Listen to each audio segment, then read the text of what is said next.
എന്തോ ദാ ഓപ്പ വിളിക്കണ്. തന്തക്കാ തള്ളക്കാ ആ തന്തയ്ക്കും തള്ളയ്ക്കും വിളിക്കുക. അമ്മാതിരി പണിയാണല്ലോ നിങ്ങൾ കാണിച്ചു വെച്ചത്. എന്നാ സംഭവം?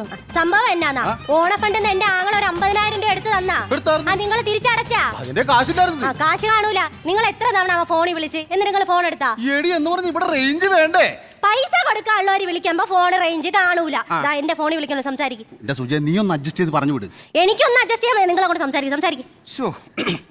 അളിയോ മുടുക്കത്തെ തെറിയാണല്ലോ വിളിക്കുന്നത്. അളിയ ഞാനൊന്ന് പറഞ്ഞ കേക്ക്. പൈസ തരാം, 50,000 രൂപ മേടിച്ചാലേ ഞാൻ തന്നിരിക്കും. അല്ലെങ്കിൽ പേടിക്കണ്ട, ഓണമണ്ടല്ലേ കാശ്. ഇങ്ങോട്ടുണ്ടോ ഞാൻ സംസാരിക്കും.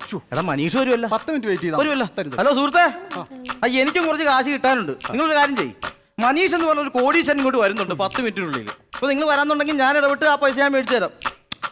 ഞാൻ ഗ്യാരണ്ടി ആണ് സുഹൃത്തെ. ഇങ്ങോട്ട് പോര്, ഇങ്ങനെ കാര്യങ്ങൾ ഡീൽ ചെയ്യാം. മനസ്സിലായോ? ഈ ഫോൺ എപ്പ ചെയ്തു വെച്ചാൽ ഉടുക്കത്തെ തെറിയാ. പിടിച്ചേ. അല്ല എവനാരാണ്?